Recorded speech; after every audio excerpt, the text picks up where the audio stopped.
Hello guys, हम आकाश nursing academy की तरफ से नमस्कार। हम आपको बताना चाहेंगे इस लेक्चर में आरएस ब्लड ग्रुपिंग। ये आरएस ब्लड ग्रुपिंग जो होता है इंडिया में 97% लोग पाए जाते हैं। लेकिन आप एक जानकर कंफ्यूजन होंगे कि सर जी आरएस ब्लड ग्रुपिंग होता क्या है। जैसे कि मैंने बोल दिया कि 97% लोग आरएच पॉजिटिव है, तो ये कैसे जांच करते हैं, तो ये चीजें हम आज के लेक्चर में डिस्कस करेंगे। तो ये क्लियरिफिकेशन आपको जानना बहुत इंटरेस्टिंग पार्ट है, क्योंकि अगर ये चीज आप जान जाएंगे तो आप उस 97% के बारे में अच्छी तरीके से क्लियर कर लेंगे। तो इस लेक्चर में हम बात करते हैं आरएस ब्लड ग्रुपिंग। तो चलिए हम टाइम ना स्पेंड करते हुए हम स्टार्ट करते हैं आरएस ब्लड ग्रुपिंग। देखिए जनरली आरएस ब्लड ग्रुपिंग जो होता है आपके जो आरएस ब्लड ग्रुपिंग होता है हमारे इंडिया में 97% लोग हैं। कितने हैं? 97%। इंडिया में 97% लोग हैं। इंडिया में 97% लोग इन इंडिया आरएच पॉजिटिव। ये 97% लोग आरएच पॉजिटिव हैं कौन? तो आपने जनरली एबीओ ब्लड ग्रुपिंग जब आप पढ़े होंगे तो एबीओ ब्लड ग्रुपिंग आप क्या पढ़ा था? एबीओ जो ब्लड ग्रुपिंग था आपने यही पढ़ा था ना कि एबीओ ब्लड ग्रुपिंग जो होते हैं ये बेस्ड होते हैं आपके एंटीजन के। It is based on antigen on surface of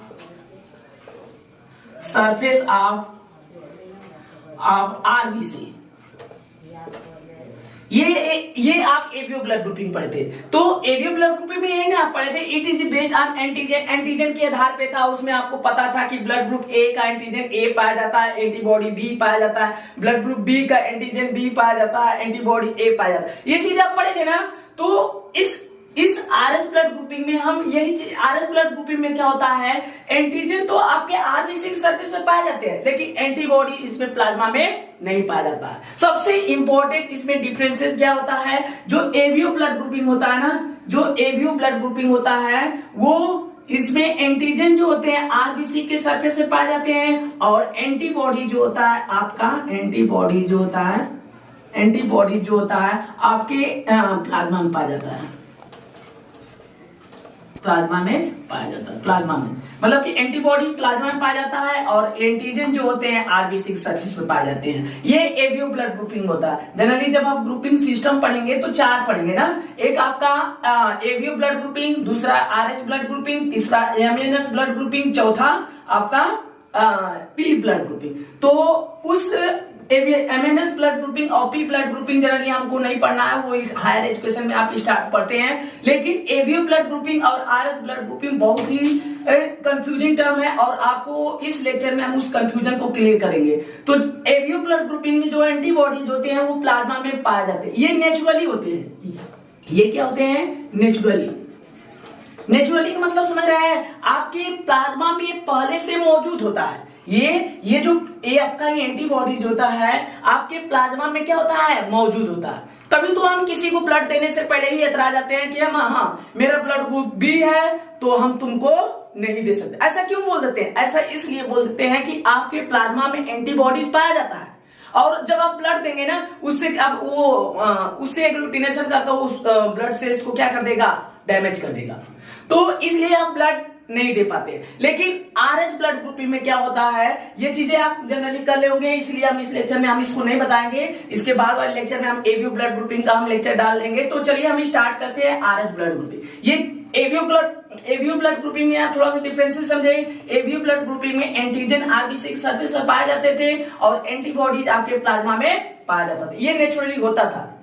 लेकिन आरएच ब्लड ग्रुपिंग में क्या होता है, इसको मैं रब कर दे रहा हूं। आरएच ब्लड ग्रुपिंग में क्या होता है कि मैंने लिखा क्या हूं, 97% इंडिया में आरएच पॉजिटिव है, और 3% बचा, 3% बचा, जो 3% बचा वो आरएच नेगेटिव होते हैं।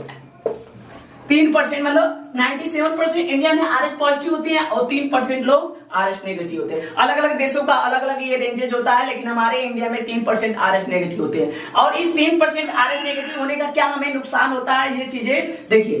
तो 97% RH पॉजिटिव है, तो वो RH पॉजिटिव कौन होते हैं? तो वो और तो कोई नहीं होता है, हम ही लोग होते हैं। तो उसको कैसे हम पहचानेंगे? तो RH ब्लड ग्रुपिंग में आप क्या करते हैं, ऐसे जब आप ABO ब्लड ग्रुपिंग करते हैं ना, सॉरी इसको यहाँ पे हमने ये बताया, बाद में बताएंगे। पहले आप RH ब्लड ग्रुपिंग और ABO ब्लड ग्रुपिंग में अंतर समझ जाइए। ये RH ब्लड ग्रुपिंग में क्या था, ABO में, और ये हमारा RH ब्लड ग्रुपिंग। देखिए इसमें जो एंटीजन थे ना, एंटीजन जो थे आपके आरबीसी के सरफेस पे पाए जाते थे, आरबीसी सरफेस। और इसमें भी, इसके भी एंटीजन आरबीसी के सरफेस पे पाए जाते हैं, एंटीजन आरबीसी के सरफेस। बट इसका जो एंटीबॉडीज होता है, एंटीबॉडी जो होता है ये आपके प्लाज्मा में मौजूद होता है। लेकिन इसका जो एंटीबॉडीज होता है, एंटी RH एंटीबॉडी, सॉरी ऐसे को लिख सकते हैं, एंटीबॉडी, ये एब्सेंट होता है प्लाज्मा में, पहले से नहीं, नेचुरली नहीं होता है। ये आपका नेचुरली होता है, नेचुरली का मतलब कि ये पहले से मौजूद होता है। नेचुरली का मतलब ये पहले से क्या होता है, मौजूद होता है। तभी आप ब्लड को किसी को डोनेट करने से पहले ही आप सावधान हो जाते हैं। लेकिन ऐसा RH ब्लड ग्रुपिंग में नहीं होता है। RH ब्लड ग्रुपिंग में आपका जो एंटीबॉडीज होता है वो प्लाज्मा में नहीं पाया जाता है, प्लाज्मा में ये नहीं पाया जाता है। ये जो एंटीबॉडीज होता है ना, ये तब बनता है जब पहली बार आप किसी को ब्लड डोनेट करते हैं। मतलब कि जो RH ब्लड ग्रुपिंग होता है सर जी, एंटीबॉडीज तब बनता है, इसका जो एंटीबॉडीज जो बनता है ना, एंटी-RH एंटीबॉडीज, और ये जो एंटी-RH एंटीबॉडीज जो होता है वो आपका IgG होता है। ये IgG जो होता है एंटी-RH एंटीबॉडीज की तरह काम करता है, और ये आप जानते हैं कि प्लेसेंटा को क्रॉस कर सकता है। तो ये तब तक ले नहीं बनता है जब तक ले पहली बार ब्लड का ट्रांसफ्यूजन नहीं होता है। तो इसका मतलब ये हुआ कि आप किसी को अगर RH पॉजिटिव है तो कहने का मतलब अगर आप पहली बार RH ब्लड ग्रुपिंग में क्या होगा कि अगर आप पहली बार किसी को ब्लड देंगे ना, तो आपको कोई केसेज नहीं होगा, कोई केसेज इसलिए नहीं होगा क्योंकि उसके बॉडी सरफेस में, उसके प्लाज्मा में एंटीबॉडीज नहीं पाया जा रहा है। जब एंटीबॉडीज नहीं पाया जा रहा है तो कोई एक्शन करेगा ही नहीं, एग्लूटिनेशन का कोई प्रोसेस ही नहीं होगा। तो क्या होगा कि जब आप पहली बार किसी को ब्लड देंगे ना, मान लीजिए ऐसे पर्सन है जिसका ब्लड ग्रुप RH पॉजिटिव है, तो जब आप दूसरे का जब आप ब्लड देंगे ना, तो ये क्या करेगा, RH पॉजिटिव, मान लीजिए आपका ब्लड ग्रुप B पॉजिटिव, मतलब B पॉजिटिव का मतलब RH पॉजिटिव ना, RH पॉजिटिव है, मान लीजिए ब्लड को डोनेट किया RH नेगेटिव को, तो क्या होगा कि आप पहली बार RH नेगेटिव को जब ये ब्लड देगा इसको ना पहली बार, तो ये जो नेगेटिव वाला पर्सन है ये ब्लड लेने के बाद अपने ब्लड में RH एंटीबॉडीज बना लेगा। क्या बना लेगा, RH एंटीबॉडी। तो RH एंटीबॉडीज का निर्माण करेगा जो IgG की तरह काम करेगा। IgG की तरह काम करेगा, ये इम्यूनिटी है। आप पढ़ेंगे ना एंटीबॉडीज, तो 5 प्रकार की होती है। गेम्ड याद कर लेना, गेम्ड मतलब कि IgG, IgA, IgM, IgD,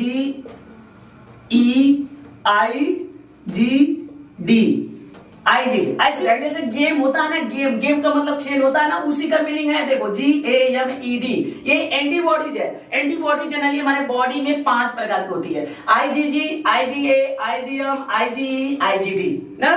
तो उसमें जो IgG होता है यह बहुत ही इंपॉर्टेंट एंटीबॉडीज होता है, मोनोमर होता है, और यह प्लेसेंटा को क्या कर सकता है, क्रॉस कर सकता है।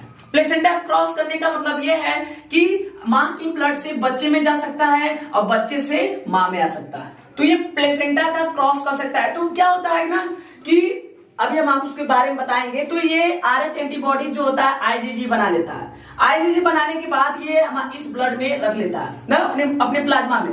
जब दोबारा ये पर्सन इसको ब्लड देता है तो उस आरबीसी को ये क्या कर देता है, हीमोलाइसिस कर देता है। हीमोलाइसिस का मतलब ब्लड को क्या कर देता है, तोड़ देता है ना।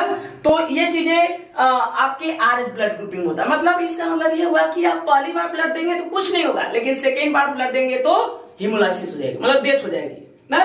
तो उसी चीज को हम आप ग्रुपिंग के माध्यम से बताएंगे कि कैसे इसको सही ग्रुपिंग किया जाता है। तो ग्रुपिंग जो होता है इसका ना, वही आप एवीओ ब्लड ग्रुपिंग के ही दौरान करते। तो आज के जैसे कि मैंने ये बोला ना कि ग्रुपिंग कैसे करते हैं, तो ग्रुपिंग का जो प्रोसेस होता है ना एवीओ ब्लड ग्रुपिंग के ही दौरान होता है। जैसे कि एवीओ ब्लड ग्रुपिंग में आप क्या करते हैं, ऐसे आप 3 खाने वाला ग्रुपिंग करने वाला आता है और आपके लैब में आपके एंटीजन पाया जाता है।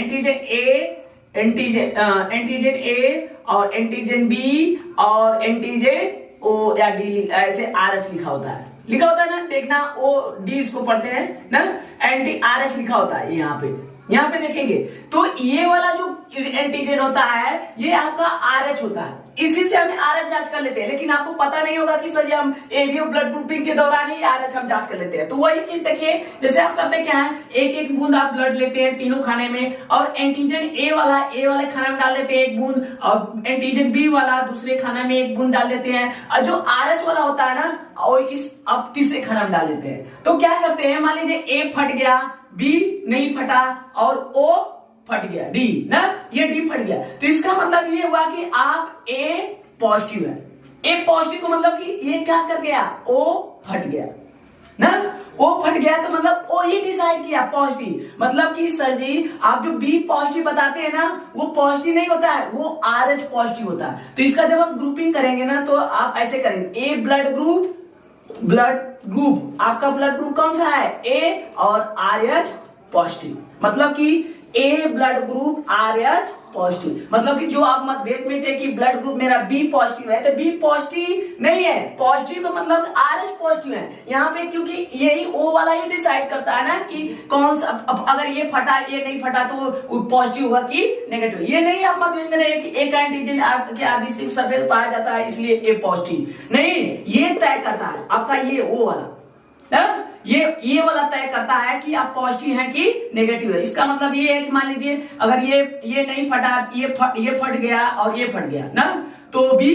पॉजिटिव। मतलब बी पॉजिटिव का मतलब ये हुआ कि ब्लड ग्रुप आपका बी है, ब्लड ग्रुप आपका बी है और आरएच पॉजिटिव ना। तो ऐसे आरएच ब्लड ग्रुपिंग आप कंफ्यूजन में रहे होंगे, लेकिन ये इसी के दौरान इसका हम आरएच ब्लड ग्रुपिंग कर लेते हैं।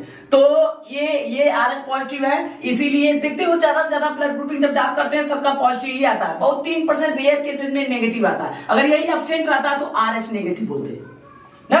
तो इसीलिए हम अगले लेक्चर में हम बात करेंगे इरेथ्रोब्लास्टोसिस फीटलिस, इसी आरएच का एक कंसेप्शन जो बहुत ही इंपॉर्टेंट टर्म है और बहुत कंफ्यूजन है। तो इसीलिए हम उस लेक्चर को सेकेंड वाले क्लासेस में हम डिस्कस करेंगे। तो आज के लिए बस इतना ही, तो हम चलते हैं, नमस्कार।